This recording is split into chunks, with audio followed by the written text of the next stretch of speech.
Right, Lalitha Reddy గారు ఉన్నారు, మాట్లాడదాం. ఏం డిమాండ్ చేస్తా ఉన్నారు, అసలు ఏం కంప్లైంట్ చేయబోతా ఉన్నారు?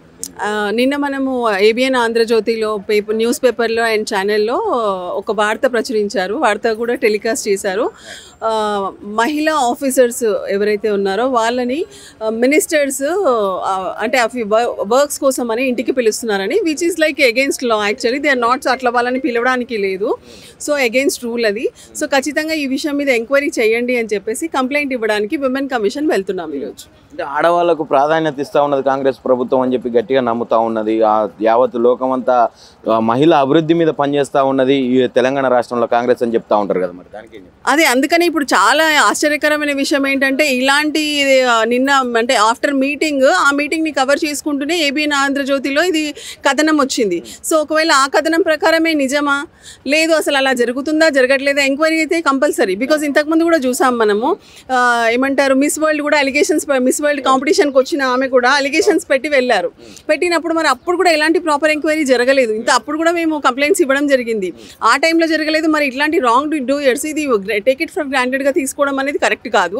అసలు ఏందనేది మహిళా కమిషన్కి పవర్స్ ఉంది. సో సూమోటో ఎంక్వైరీ చేయాలి ఖచ్చితంగా. ఈ విషయం మీద అందరినీ కూడా అంటే కాల్ఫర్ చేసి సమన్ చేసి ఖచ్చితంగా ఏమేం జరిగింది ఏంటి, ఆ అఫీషియల్స్ని కూడా ఒకసారి పిలిచి అఫీషియల్స్ని కూడా ఎంక్వైరీ చేసి అలాంటి విక్టిమ్స్ ఎవరైనా ఉన్నారా, అట్లా బాధితులు ఉంటే కూడా వాళ్ళకి కరెక్ట్ అయిన పరిష్కారం ఇవ్వాలి. ఇలాంటిది మళ్ళీ ఇంకొకసారి జరగకుండా కాపాడాలని చెప్పి ఈరోజు మా మెయిన్ ఉద్దేశం. జరుగుతుంది అనుకుంటున్నారా? మీరు చెప్పినట్టుగా ఇప్పుడు అందాల పోటీల విషయంలో కూడా ఒక కమిషన్ వేశారు, ఆ రిపోర్టు బయట పెట్టమని ఎన్నిసార్లు అడిగినా కూడా అది పెట్టలేదు. మరి అసలు ఇప్పుడు ఈ విషయంలో కూడా ప్రభుత్వం అంతే వ్యవహరిస్తుంది అనుకోవచ్చు.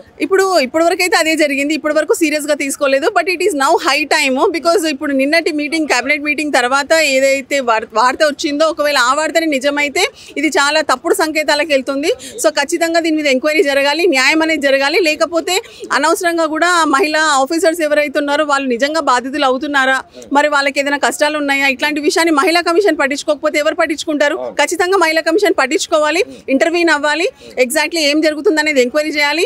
అదేవిధంగా అసలు మిస్ వరల్డ్ పోటీలకి మీ వచ్చిన బ్యూటీ అంటే వీళ్ళు ఉన్నారు, వాళ్ళకి కూడా ఇచ్చిన అసలు ఆ కమిటీ రిపోర్ట్ ఏమైంది, ఎలాంటి వార్తలు ఇప్పటివరకు రాలేదు, మనం చూస్తూనే ఉన్నాం. సో ఇలా నత్తనడక నడిస్తే సరిపోదు, ఖచ్చితంగా యాక్టివ్గా ఉండాలి. అసలు ఏం జరుగుతుంది, మహిళా ప్రాబ్లమ్స్ అన్ని సాల్వ్ చేసే బాధ్యత మహిళా కమిషన్కు ఉంది.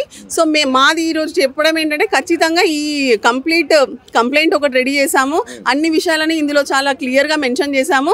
సో యాక్షన్ తీసుకోమంటున్నాము, చూద్దాం మరి ఏం జరుగుతుంది. మేడం మీరు కూడా ఆధారాలు షో చేయమని చెప్పి అడుగుతుంది కదా మహిళా కమిషన్. ఎగ్జాక్ట్లీ. ఇప్పుడు ఆధారాలు, ఇప్పుడు మేము ఒక కథనం చూసాము, ఇప్పుడు ఎలాంటి మరి సమాచారం లేకుండా, ఎలాంటి కరెక్ట్ అయిన వాస్తవం లేకుండా నిజంగా ప్రచురించారా, మరి లేదు వాళ్ళకి ఏదైనా నిజంగా వాస్తవాలు తెలిసే ప్రచురించారా, అదైతే ఎంక్వైరీ చేయాలి కదా. ఆంధ్రజ్యోతి పేజ్ 3లో క్లియర్గా ఎడిటోరియల్ పేజ్లో వచ్చింది. సో అదే కాకుండా ఏబిఎన్ ఛానల్లో కూడా వచ్చింది. ఆ ఛానల్లో వచ్చిన విషయాలను కూడా మరి పరిగణలోకి తీసుకోవాలి. నిజం ఇప్పుడు సుమోటో తీసుకోవడంలో తప్పేముంది? ఒకవేళ అదే నిజమైతే చాలా మంది బాధితులను రక్షించిన వాళ్ళు అవుతారు కదా మహిళా కమిషన్ బాధ్యత ఇది. సో ఖచ్చితంగా ఎంక్వైరీ చేస్తారు, అట్లీస్ట్ ఈసారైనా ఎంక్వైరీ చేస్తారని మాకు అనిపిస్తుంది, నమ్మకం వస్తుంది. అందుకనే మేము వెళ్తున్నాము, చూద్దాం. ఒకవేళ చేయలేకపోతే మటుకు ఇట్ ఈస్ కంప్లీట్లీ ఫెయిల్యూర్ అనుకోవచ్చు మనం.